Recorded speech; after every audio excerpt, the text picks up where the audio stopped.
E é por aí, né? Leonel Matos, analista sênior de inteligência de mercado da StoneX conosco. O mercado bastante volátil para o dólar, não só frente ao real, mas frente a uma série de outras moedas. O produtor está muito curioso para saber se tem rumo certo para esse dólar, viu? Seja bem-vindo, meu amigo. Bom dia. É um prazer receber você mais uma vez aqui no Bom Dia Agronegócio.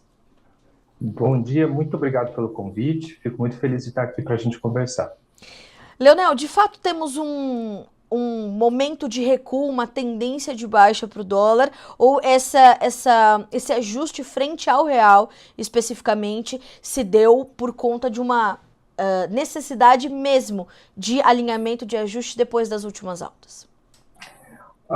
O dólar, né, e a taxa de câmbio sempre foi uma variável extremamente difícil de prever. E historicamente no Brasil, né, a taxa de câmbio do real ela é bastante volátil.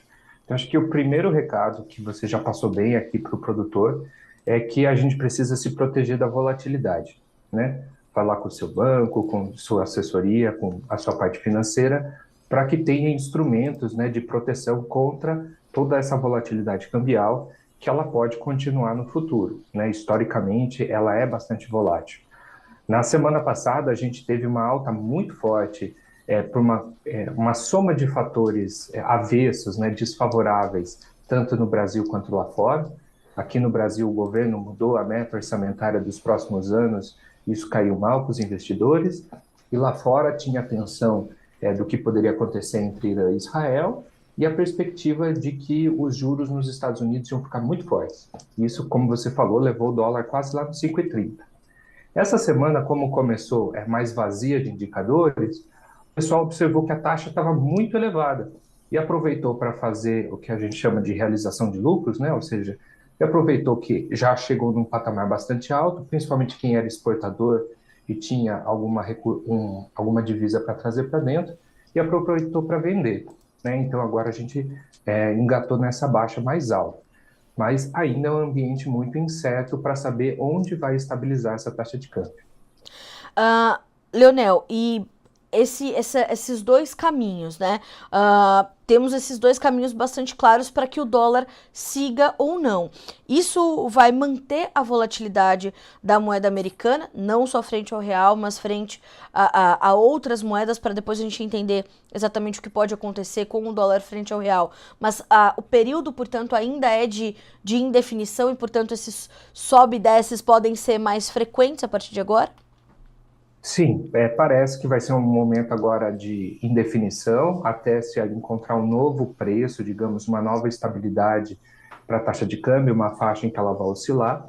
Tudo indica que o real vai ficar acima dos 5, né? Ou seja, é pouco provável que ele caia lá de novo para aquela faixa entre 4,90 e R$ 5, embora não seja impossível, mas parece indicar que o dólar vai voltar a estabilizar em algum lugar entre 5 e 5,10, alguma coisa assim. O que tem sido mais difícil é justamente prever como que a economia americana vai evoluir, e toda vez que sai algum dado mais importante que surpreende um pouco o que os analistas e os investidores esperam, está mexendo muito com o valor do dólar lá fora, né? Então, como você falou, o dólar está se fortalecendo diante de várias moedas, não só o Brasil, mas o Brasil também, e tem sido um pouco difícil entender o que vai acontecer com os Estados Unidos ao longo desse ano. Agora, Leonel, essa questão dos Estados Unidos, ela tem permeado as análises já há meses. Acho que desde o início do ano, já do ano passado, mas desde o início do ano se esperava uma posição mais clara em relação ao futuro dos juros nos Estados Unidos, da taxa de juros por lá. E isso não consegue ser definido, né? O que eu percebo é que, Uhum. isso na minha, claro, né, na minha modesta visão aqui, há uma dificuldade realmente disso ser definido e do Federal Reserve chegar com uma situação e um rumo claro para isso. O que ainda deixa esse mercado tão inseguro em relação ao futuro, não só dos juros nos Estados Unidos, mas da economia norte-americana de uma forma geral? Ótima pergunta. São alguns fatores que ajudam nessa falta de clareza sobre o que vai acontecer. Primeiro, tem se comentado muito sobre o excepcionalismo americano, né?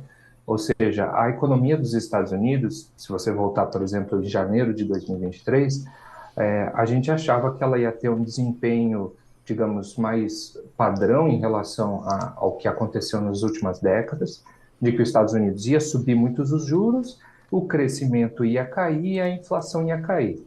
E, na verdade, os Estados Unidos fizeram um aperto monetário muito forte, né, principalmente considerando a história deles, subiram bastante os juros por lá, e a economia continuou crescendo, o consumo continuou elevado, e o mercado de trabalho bastante aquecido, mas a inflação voltou a cair também. Então, isso é uma situação excepcional, por isso que a gente brinca do excepcionalismo, de não ter entendido muito bem por que dessa vez foi diferente. Além disso, a gente tem o fato de que o Federal Reserve ele está, digamos, mantendo todas as opções possíveis em cima da mesa. Então, ele tem uma mensagem clara de falar que, olha, a gente vai agir de acordo com os dados, a gente quer que a inflação volte a moderar, volte à meta anual de 2%, mas a nossa ação depende do que acontecer com os dados. Então, falta um pouco de clareza para o mercado, como é que vai ser essa ação do Federal Reserve ao longo do tempo, porque todo mundo sabe que o Fed vai agir de acordo com os dados e os dados às vezes mudam. Então, no final do ano passado, outubro, novembro, era um período mais aquecido, todo mundo achava que os juros iam ficar altos por muito tempo. Aí veio dezembro, janeiro, os dados vieram mais fracos, todo mundo achava que ia ter cortes de juros super rápido. E aí voltou a ter dados mais fortes, agora, de novo, acham que os juros vai ficar alto por mais tempo. Então, as previsões dos investidores têm mudado muito em função desses dados que saem, às vezes não formam uma tendência. Um dado de um mês, dois dados de um mês, e quando a coisa muda, porque é normal ter uma oscilação, Sim. muda um pouco a previsão do que vai acontecer. E esse ano tem eleição presidencial por lá, né, Leonel? Eu imagino que isso traga uma influência adicional também nas decisões desses investidores. Eu acho que pressiona um pouco o Federal Reserve, que ele não quer errar, né? Ele quer ter uma decisão certa no ano eleitoral, porque senão ele sabe que vai ser arma de embate, Sim. discurso por parte dos políticos. Mas eu diria assim que a gestão da política monetária nos Estados Unidos, ela acontece mais ou menos independente do que está acontecendo na área política. O que Certo. acontece realmente é essa dificuldade de entender como é que a inflação, principalmente, vai evoluir nos próximos meses. Isso tem deixado o Fed um pouco mais hesitante em falar o que ele quer fazer para o futuro, para as próximas reuniões.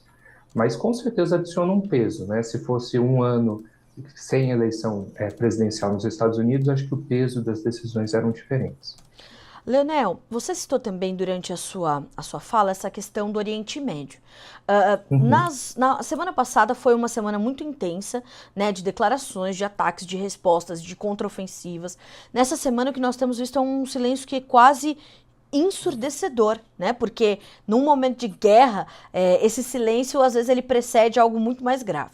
Do mesmo modo, nós vemos essa falta de silêncio, declarações e ataques ainda mais claros entre Rússia e Ucrânia.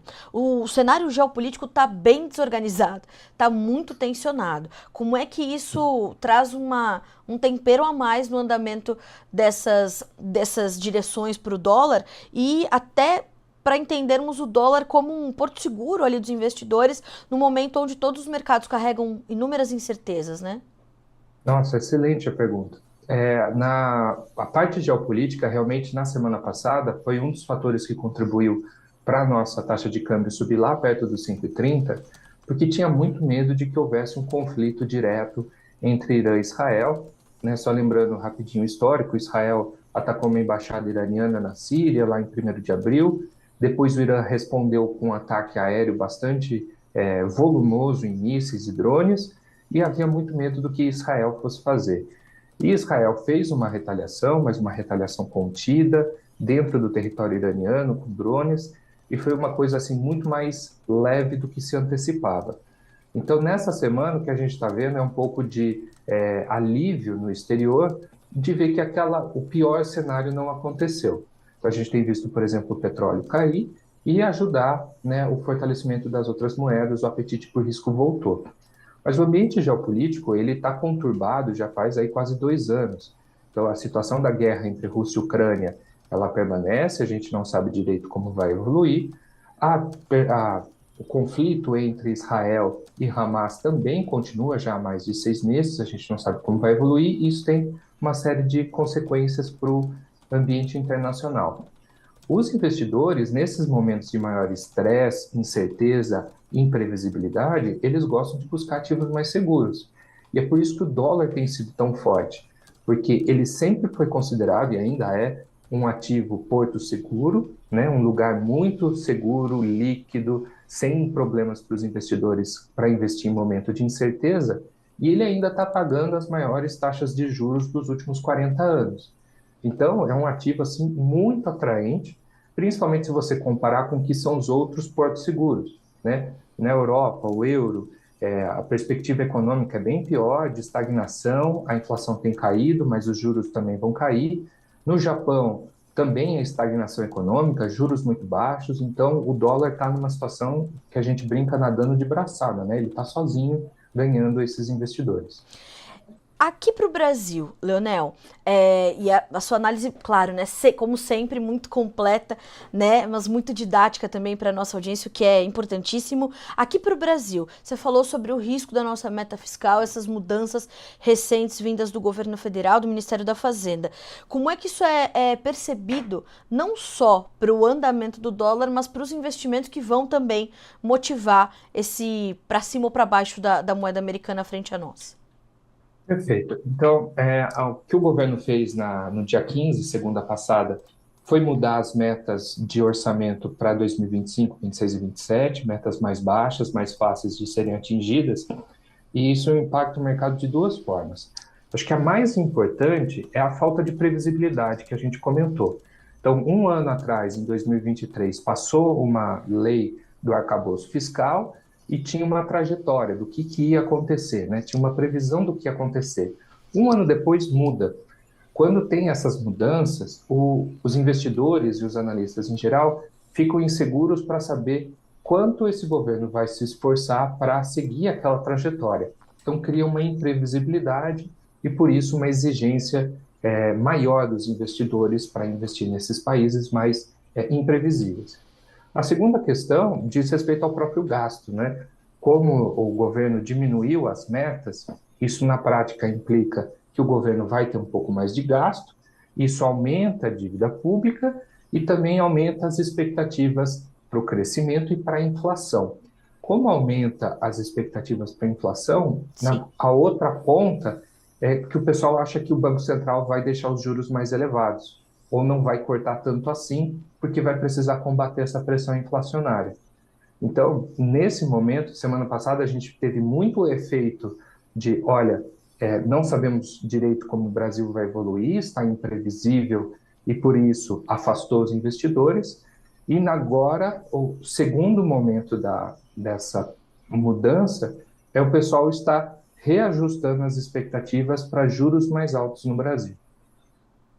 Leonel, quando a gente olha para isso, como é que você vê o impacto dessas informações todas chegando ao agronegócio brasileiro? Porque, de um lado, o dólar mais alto favorece as nossas exportações, aliás, a nossa balança que foi apontada ali pela CSEX traz ainda um bom desempenho das exportações de soja, uma receita gerada, né, bastante robusta pelo complexo soja, não só a soja em grão, mas boas exportações também nas carnes, né, nas proteínas animais e outros setores que a gente poderia passar amanhã aqui detalhando. Como é que, ao mesmo tempo, claro, a gente sabe que esse dólar acima dos R$ 5, ali, né, perto agora rondando os 5,20, ele traz um encarecimento dos custos de produção para o produtor que está aqui no Brasil, porque uma série de insumos vem ali no seu lastro em dólar, são importados, enfim. Como é que você vê esse cenário que você acaba de nos descrever impactando ou trazendo sinais de alerta para o agronegócio brasileiro? Não, perfeito. Vou reforçar o que a gente tinha falado no começo aqui da entrevista, da necessidade de se proteger contra as volatilidades, né, contra as variações cambiais. Então, existem instrumentos do mercado futuro, né, o hedge, para o produtor conseguir estabilizar a sua previsão de receita e custo. Com o dólar mais alto agora, de fato, cada empresa, setor, precisa observar como é que isso impacta as suas receitas, Um dólar mais alto normalmente significa receita maior, né, porque as pessoas estão exportando em dólar e recebendo mais reais por isso, mas tem a contraparte de custos produtivos mais caros, porque vai precisar pagar mais pelas importações dos insumos defensivos e assim por diante. Outra questão é essa previsão que eu falei dos juros mais altos aqui no Brasil. Isso pode ter um reflexo no encarecimento do crédito, tá? Então, depende muito de como é o contrato que cada um tem com a sua instituição, mas a tendência Sim. geral é do crédito ficar mais caro e as pessoas terem custos financeiros mais altos. Então, é preciso fazer uma avaliação para cada setor. Além disso, a gente tem observado, né, como é um ambiente internacional de juros mais altos, menos crescimento, a tendência, em geral, é uma queda dos preços das commodities, né? Então, a previsão, assim, no geral, depende de cada setor, mas é que as commodities vão caindo de preço ao longo do ano. Isso também significa receitas menores. Leonel, eu quero muito te agradecer por essa última parte de orientação, porque, de fato, o Plano Safra 24-25 está sendo construído. Naturalmente, as taxas de juros para todas as linhas de financiamento, de crédito, de custeio, de investimento também. E há uma expectativa muito grande em torno desse mercado de crédito por conta de uma dificuldade que houve na safra 23-24, não só no crédito, mas no campo. Então, juntando essas duas coisas, os desafios não serão poucos, né, e pequenos para o produtor. Então, quero mais uma vez te agradecer muito pela companhia. É sempre um grande prazer receber você aqui no Bom Dia Agronegócio, você, a sua experiência e as suas análises. Mais uma vez te agradeço e já lhe aguardo para próximas conversas. Muito obrigado pelo convite, fico no aguardo. Muito obrigada. Ótima semana para você, meu amigo. Até a próxima. Você também.